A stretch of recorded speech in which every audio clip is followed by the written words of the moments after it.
Selamat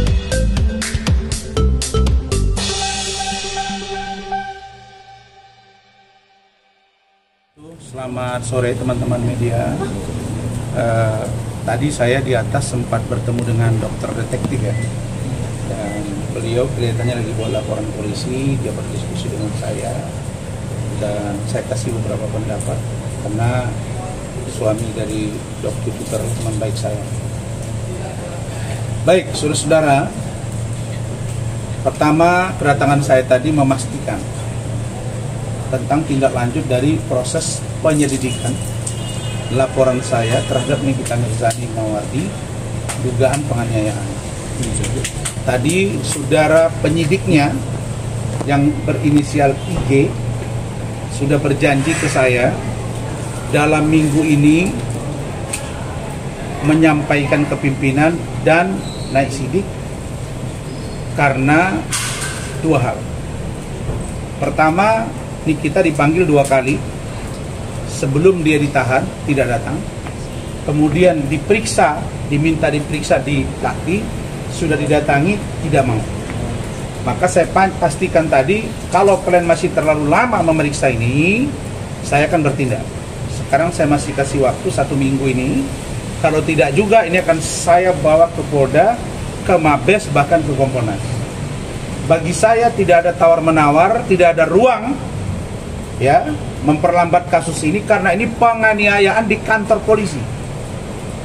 Jadi jangan buat saya bereaksi, saya selama ini sudah cooling down, dan kalau ini masih terlalu slow berarti ada dugaan saya sesuatu. Apakah Kapolres yang tidak didengar? Karena Kapolresnya Kombes Pol Ade Rahmat itu sudah WA saya, atensi. Begitu juga dengan kasatnya, apakah kasatnya tidak bisa diatur oleh Kapolres? Atau kasatnya tidak bisa mengatur kanit yang baru, atau kasubditnya tidak bisa diatur oleh kanitnya atau penyidiknya. Saya sudah katakan jangan sampai nanti ada laporan saya tentang ketidakprofesionalan di Polres Jakarta Selatan. Saya sudah capek ya menunggu kasus ini dan saya tidak main-main. Jangan paksa saya bereaksi karena tidak ada dasar untuk tidak melanjutkan kasus ini atas nama apapun, karena jelas videonya, rekamannya sudah diperlihatkan, jelas saksinya saya dianiaya. Nah, kalau memang Polres tidak belajar, Polres Metro Jaksel dengan 2 kasatnya, bahkan 1 sudah di PTDH, begitu juga dengan kasat yang berikutnya, Gogo, dikenai sanksi 8 tahun untuk tidak mendapat jabatan dan lain sebagainya. Kanditnya dicopot juga di PTDH. Maka jangan sampai ini terulang. Ya, saya baru mengirim surat ke Kompolnas terkait dengan 2 laporan saya sudah direspon. Jadi saya minta Pak Kapolres pantau pergerakan mereka. Darah yang mengalir di dahi saya disaksikan oleh Kasat Reskrim AKBP Andrian, dan dia yang memerintahkan untuk saya dibawa ke rumah sakit Pertamina. Kalau ini bermain-main, artinya kalian cari masalah. Ya, saya tidak main-main. Saya bukan berarti saya selama ini sudah cooling down karena saya takut, tidak ada takut saya. Yang saya takut pada Allah. Kalau kasus ini tidak juga tuntas dalam waktu yang cepat, naik sidik dan tersangka, maka saya menduga keras ada apa dengan Polres. Artinya Kapolresnya tidak mampu memerintah anak buahnya sesuai dengan WA dia ke saya simpan. Ada apa ini? Saya selama ini sangat mendukung penegakan hukum yang presisi. Kalau begini ini bukan presisi. Karena itu saya tidak main-main. Sudah terlalu lama. Laporan saya Oktober. Ya, kejadiannya 23 September. Bahkan malam itu juga. Tapi saya buat laporan yang lebih lengkap Oktober. Sekarang Oktober, November, Desember, Januari, Maret. Sudah 5 bulan. Apa ini? Pak Kapolda, lihat perkembangan di Polres Jaksel ini. Kapolres, Anda WA saya atensi, tapi tidak berjalan atensimu. Ya, saya selama ini sudah berupaya untuk lembut, baik. Ada orang dianiaya di kantor polisi, harusnya diamankan, tapi saya diam karena Nikita Mirzani banyak dapat masalah. Tapi laporan saya tidak ada yang namanya tawar-menawar dan lanjut. Jadi tadi itu terkait dengan penyidiknya, ya, yang berinisial IG atau Imam Ghazali. Silakan tanya kalian dia, tanyakan kasar. Ya. Berikutnya tentang laporan saya Undang-Undang IT. Saya melakukan penyesuaian terhadap pasal-pasal yang dilaporkan. Kalau 27 ayat 3 itu sudah ada undang-undang terbaru, yaitu pasal 27A.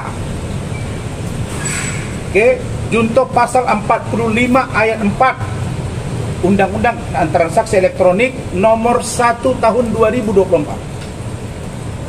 Maka saya lakukan penyesuaian saja agar laporan saya lanjut dan segera diproses ke tingkat penyidikan. Tuh. Yang ketiga tentang LP Bapak Umar Bajide. Saya sudah koordinasi kepada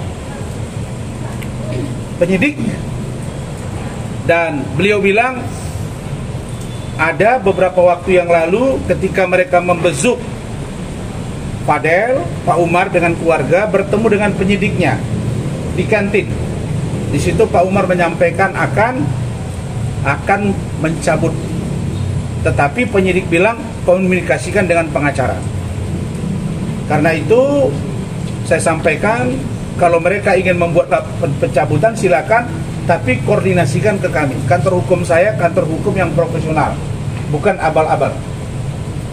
Oke?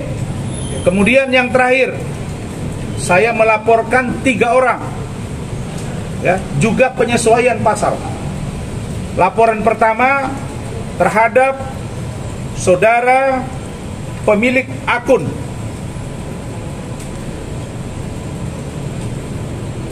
TikTok Adnan Buyung Lubis 3. Kemudian saudara Hadi Sujandra, ini seorang lawyer di Kota Padang Sidimpuan, Sumatera Utara.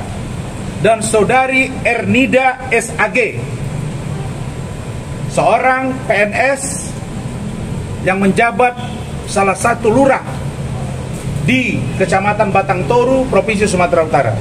3 orang ini saya duga telah melakukan pencemaran nama baik terhadap saya dengan menuduh saya menggelapkan ijazah yang pada faktanya itu tidak benar, apalagi itu adalah dari keluarga saya sendiri. Karena itu saya minta LP ini segera ditindaklanjuti dan orang-orang yang memfitnah saya harus mendapat hukuman setimpal dari perbuatannya. Itu saja, cukup. Ada pertanyaan nih, saya mau langsung jalan nih. Fadel sudah saya tanya tadi ke Kasubnid, mereka mengatakan Fadel baik-baik saja, dan untuk P21